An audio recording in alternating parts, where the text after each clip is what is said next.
There's Speaker Michael Madigan, former Illinois House Speaker, walking into the federal courtroom in Chicago yesterday with his attorneys in tow. One of them warning that February's on the way. And then also the co-defendant, Michael McClain, seen walking in with his wife, again, into that federal court building in Chicago yesterday, which was day 3 of the trial against the two.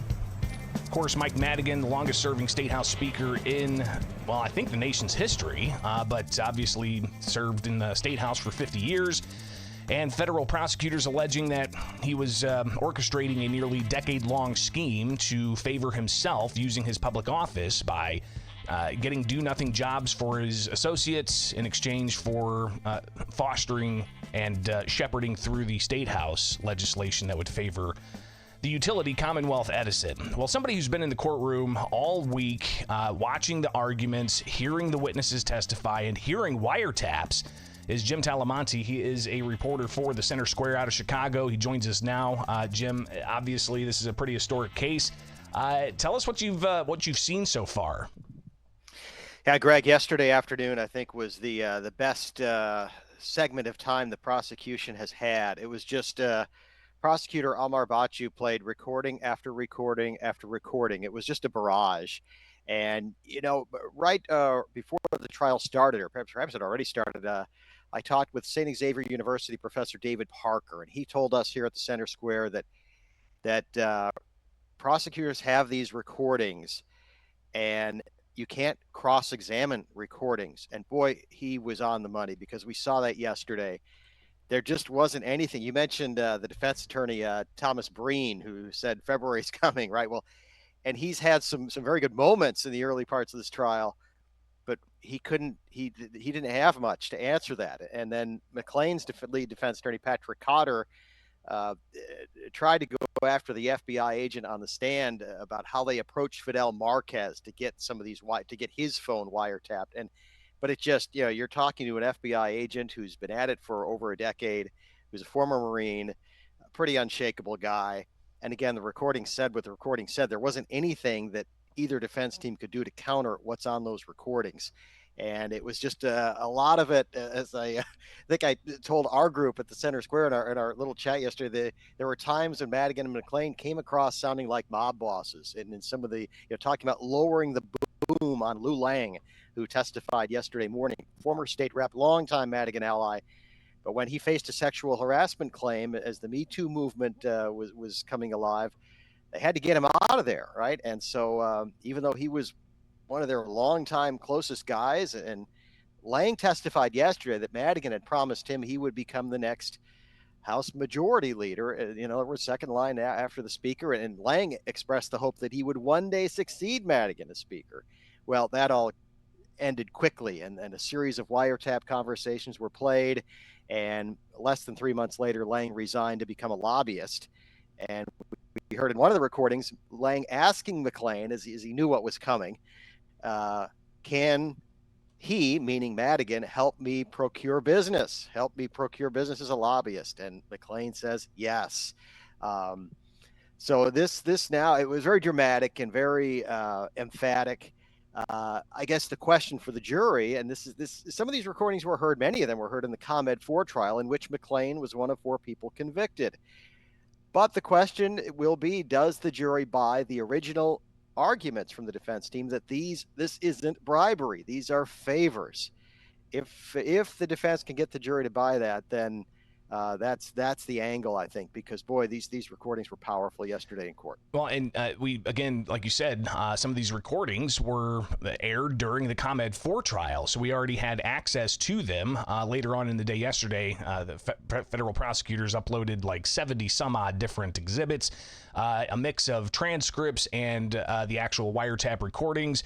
Jim, you may not hear this down the line, but I am going to air just a few moments here of the tape that features McClain and Lang going back and forth right at the top of a call back in November 8th of 2018.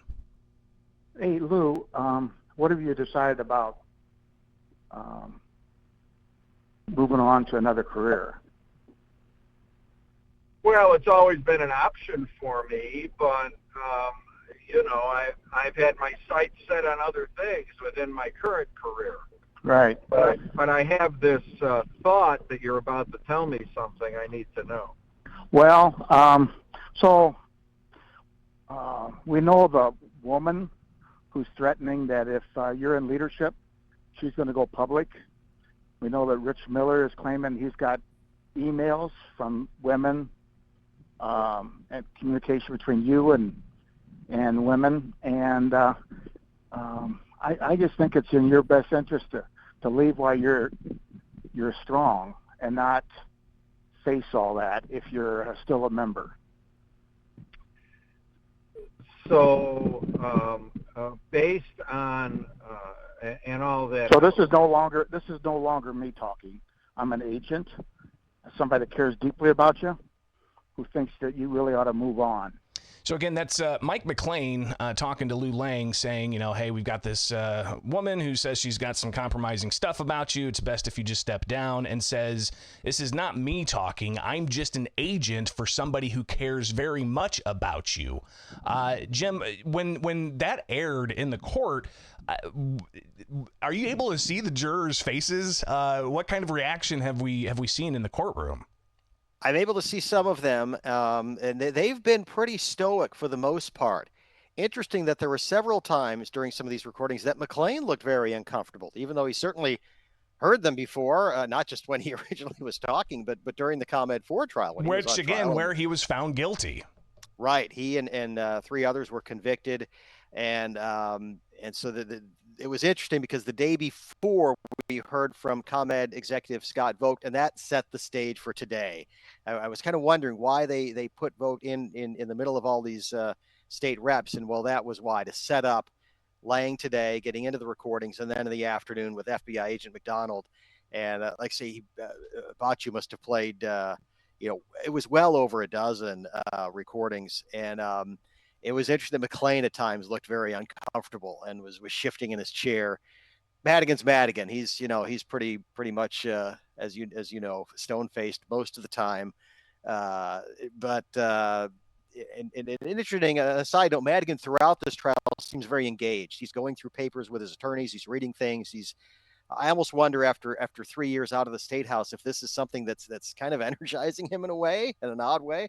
But McClain looked uncomfortable at times during the playing of some of those recordings. Well, and I bet, too, another recording, which, again, you may not hear down the line, but it was when he was talking with somebody about how they don't use the speaker in conversations. They don't use, Speaker Madigan in conversations. They instead say our friend. So, again, let's hear a little bit of this that was revealed, again, in the ComEd 4 trial, but also yesterday during the trial against Madigan. I generally, Stephanie Travis already knows this, but I generally never refer to the speaker. I just say our friend. Sure. Okay.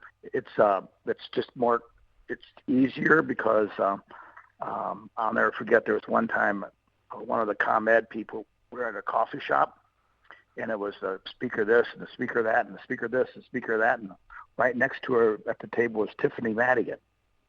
Oh. And so suffice it to say, about 2 weeks later, she was no longer working for ComEd. So again, you got McClain there saying that when they had a conversation with a former individual from ComEd at a coffee shop, and she was like, speaker this, speaker that, and they look over at the other table, and Tiffany Madigan's there. Well, that person ultimately ended up not working for ComEd anymore, and that's why we use our friend instead of the speaker. Again, it just kind of shows, Jim, that Madigan, as much as his defense might be that this was all McClain's doing, this is a couple of instances of McClain clearly advocating for Madigan and also advocating for him to not be mentioned directly in these conversations. Time and time again. And we even heard McClain say on one of the recordings, I'm just an agent, when he was talking to Lang. And that we see that theme recurring here, that Madigan is acting on behalf of McClain. McClain is acting on behalf of Madigan, who has absolute power. And we hear that in that recording you just played of how a lady just is talking about the speaker, and boom, 2 weeks later she's fired from her job at ComEd, not in the speaker's office, not in the Cook County, or not in the Illinois Democratic Party, but at ComEd. So here we see that mix between state government and the utility company ComEd, and that's it's powerful stuff. And interesting, the other voice you heard on that call, Stephanie Voyas, still active in a political sense. She was a lobbyist at that time, but she's still involved in the in vitro movement, the IVF movement, and has been very politically active still. So we see that Madigan circle, as I mentioned in one of our Center Square stories, it's still very, so many people still in and around state government are essentially, again, not to use a mob term, but made by Madigan. And as we had, as Lisa Kaplan from Reform for Illinois told me, she said, well, Chris Welch was handpicked by Madigan. And as you covered, Greg, when the investigation into Madigan was happening in a House, it was Welch who shut it down and then became Speaker. So this is still in. You just see how all this stuff, builds over a period of time, and after decades of Madigan power and control, and at times absolute power, how this is still, even though he's not there, he is still there in a sense in our state government. Well, obviously, a lot more yet to come. The courts wrapped up their business yesterday. They are off today, but apparently when they come back, they're going to continue to interview and have testimony from another state representative, not a former state representative, mind you. This Correct. is a current state representative, Bob Rita. He was on the stand for all of 5 minutes Thursday? It was about 9. Yeah, he was. The judge said we'll have 11 minutes. By the time Rita got to the stand, it was about 9 minutes, and then it was time to adjourn for the day. So yeah, Bob Rita will. He also was testifying in the comment for it. But here, there again, perfect example. Here's a Madigan guy who is still very much in power, has been reelected time and time again. And it continues. Jim Talamonti, reporter for the Center Square up in Chicago. You are going to be back at it next week. Looking forward to your reports, and we'll touch base again in the near future. All right? Be safe. Thanks. Thank you, Greg. You too. It is Illinois in Focus Daily, each and every weekday morning here with America's Talking Network. You get the podcast anywhere you get podcasts, and join us live as we broadcast on YouTube and get all the headlines at thecentersquare.com.